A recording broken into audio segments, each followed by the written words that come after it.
Hello everyone, my name is Kushin. I'm going to explain the topic cylinder. The cylinder is a surface generated by the variable straight line which is parallel to the fixed line and intersecting a given curve. ये एक हमें line parallel दी है इसके।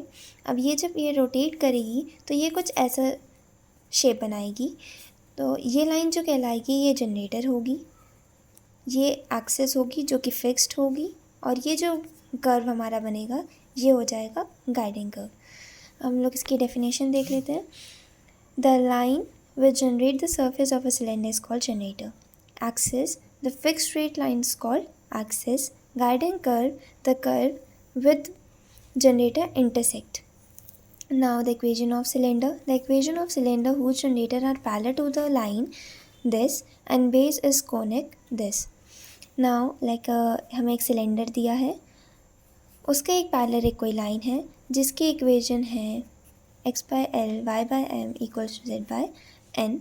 यहाँ पर एक कोई point लाई कर रहा है P which is x1 y1 z1, और ये गाइडेंस कर्व दिया है। अब हम इस लाइन की इक्वेशन निकालेंगे। तो इस लाइन की इक्वेशन हम लोग कैसे निकालेंगे? x minus x1 equals to y minus y1 equals to z minus z1, और ये जब इसके पैरेलल है तो इसके जो LM होंगे वो इक्वल होंगे, तो हम लोग ये लिख देंगे। अब ये इक्वेशन हमारी हमें मिल गई। उसके बाद this meet at the base z equals to 0।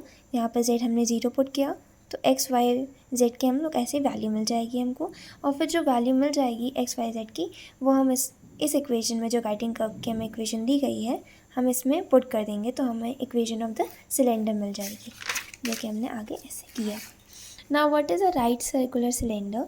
The right circular cylinder is a surface generated by the variable line which is parallel to the fixed line and it is a constant distance. तो ये जो इसकी distance होगी वो constant होगी, तो इसका ये जो गाइडेंस कर्व है वो सर्कल कहलाएगा। तो इसकी इक्वेशन हम कैसे निकालेंगे? The equation of right circular cylinder whose axis is the line this, और रेडियस हमें r गिवन है। तो ये अगर एक पाइथागोरस थ्योरम पे सेटिस्फाई कर सकती है। हमने कोई पॉइंट ले लिया, यहाँ पर एक पॉइंट लिया इस एक्सिस पे तो वो अल्फ़ा बीटा गामा होगा, एक हमने इस पे लिया तो x1 y1 z1, और ये नॉन पॉइंट m। तो अब यहाँ पर हम लोग पाइथागोरस थ्योरम लगाएंगे।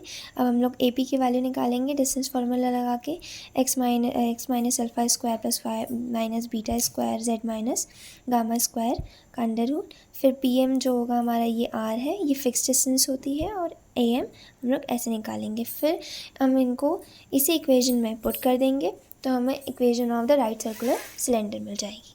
Now let us take an example. The question of the right circular equation of the right circular cylinder whose axis is this and which passes through the this point. इस point से पास हो रही है, हमें ये form पता है, हमने यहाँ पर वैसे ही पुट किया। डिस्टेंस फार्मूला जो हमें पता था यहाँ पर हमने देखा था वैसे हमने लगाया यहाँ पर x minus 2 plus y minus 1 z square equals to r square plus this. अब हमने यहाँ पर जो हमें पॉइंट दिया था वो हमने यहाँ पर पुट कर दिया, तो हमें यहाँ पर ऐसे हमें r स्क्वायर की वैल्यू मिल जाएगी। अब r स्क्वायर की वैल्यू मिल जाएगी तो हम यहाँ पर r स्क्वायर की वैल्यू पुट कर देंगे, तो हमें equation of the right circular cylinder मिल जाएगी। तो ये हमने सॉल्व किया तो हमें राइट सर्कुलर सिलेंडर की इक्वेशन मिल गई। Now what is cone? हम कोन के सेक्शन पे आ जाते हैं। The surface generated by the straight line which passes through a fix point and intersect a given curve is called cone. अब ये हमने एक वर्टेक्स मान ली, हमने एक लाइन ड्रॉ की, फिर उसे रोटेट करवाया। तो जब रोटेट कराया तो ये जो लाइन है ये जनरेटर का वर्क करेगी, ये वर्टेक्स हो गई जो कि फिक्स्ड पॉइंट होता है, और जब ये जो कर्व बनेगा वो होगा गाइडिंग कर्व। तो vertex, fixed point, generator, any line on a surface of a cone is called generator. Guiding curve, the curve with which the generator intersect, तो वो guiding curve होगी। Now what is take an example. The equation of the cone whose vertex is alpha beta gamma and guiding curve is the parabola, ये हो गई, and z equals to 0 हमें condition दे रखी है। तो हमें पता है इक्वेशन कैसे निकालेंगे लाइन के, x माइनस अल्फ़ा फिर y माइनस, और यहाँ पर z हम लोग पुट कर देंगे तो x y z की हमें वैल्यू पता चल जाएगी।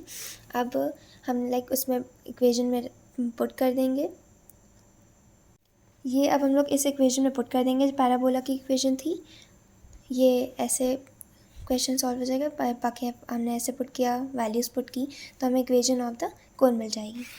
Now what is enveloping of a cone? The locus of a tangent line drawn from a given point to a given surface is called enveloping cone. ये cone है enveloping cone। तो हमने इसका एग्जाम्पल लेते हैं। Equation of the enveloping cone of a sphere is this, with the vertex of a point this SS1 equals to t square, जो कि x ये होता है, S1 ये होता है, t की वैल्यू दिस होती है। Now let us take a question.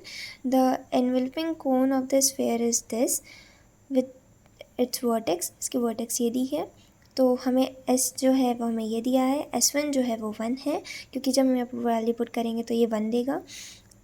फिर T हम लोग ऐसे निकालेंगे जिस इक्वेशन में पुट करके, उसके बाद हम लोग ये फॉर्मूला लगा देंगे, तो ये हमें रिक्वायर्ड इक्वेशन मिल जाएगी एनवेलपिंग कोन की। Now what is a right circular cone? The surface generated by the line which passes through a fixed point and makes a constant angle with a fixed line through the fixed point is called the right circular cone. मतलब कि ये जो point होगा वो fixed होगा। तो let us take an example. The equation of the right circular cone whose vertex is 0 0 0 means की origin से पास हो रही है। Axis of X axis semi vertical angle is alpha. The equation of x-axis is this, ln m के हमें पता है value. The equation of a right circular cone is this, हम लोग cos alpha से निकालेंगे इक्वल्स टू दिस, वैल्यू हमने put की, इक्वेशन ऑफ द कोन हमें ये मिल गई। Now what is a tangent plane of a cone? The equation of a tangent plane of a cone is equation this, at a point this is this equals to 0. Now condition of tangency क्या होती है? The condition that the plane lx square plus my plus nz equals to 0 may touch the cone on this axis. तो उसकी equation is this। अब इसको हम लोग expand करेंगे डिटरमिनेंट को, यहाँ पर हम लोग कैपिटल ए से उसे डिनोट कर देंगे, जो कि होगा B C minus F square, B होगा दिस, सी होगा, ये जो कैपिटल लेटर से हमने इसे डिनोट कर दिया है। तो ये हो गया। रेसिप्रोकल ऑफ अ कोन क्या होता है? The locus of a line through the vertex normal to the tangent plane of a given cone is called the reciprocal cone. Like हमने यहाँ पर एक कोन बनाया, अब वही जो हमने नॉर्मल पास की, तो यहाँ पर भी तो एक कोन बन रहा है, तो वो रेसिप्रोकल ऑफ अ कोन कहलाएगा। Let the equation of the cone be this, then the reciprocal of a cone is, वही जो हम लोग ने टैंजेंसी ऑफ कोन में देखी वैसी ही इक्वेशन बनती है, ये इक्वेशन हो गई। बस इसमें यहाँ पर लाइक हमने LMN लिया था, यहाँ पर हम लोग XYZ के टर्म्स में लेते हैं, यहाँ ये इक्वेशन बन जाती है, बाकी वो सेम ही रहता है। Condition of a 3 mutual perpendicular generators, जो कि ऐसे निकलते हैं। तो let the equation of a cone with this, the condition of the 3 mutual perpendicular generator is A plus B plus C equals to 0। ये होती है 3 म्यूचुअल परपेंडिकुलर जनरेटर की condition. Now let us take an example. Show the cone ax square plus by square plus cz square equals to this and this equals to 0 are the reciprocal to each other। मतलब हमें ये चीज़ show करनी। तो late हमने equation show की ली, with the equation of a cone then the reciprocal of a cone with this, तो हमने लाइक ऐसे निकाला a 0 0 b, इसका डिटरमिनेंट निकालेंगे, हम लोग जानते हैं माइनस एफ होता है, तो यहाँ पर तो 0 ही है वो f, तो पुट इन इक्वेशन 1, हमने इस इक्वेशन में रख दिया, तो हमें ये इक्वेशन मिली। उसके बाद हम लोग जब ए बी सी से इंडिविजुअली सबको डिवाइड कर देंगे तो हमें ये इक्वेशन मिल जाएगी। तो हेंस प्रूव्ड, हमें ये इक्वेशन जो प्रूव करनी थी वो आ गई। So thank you.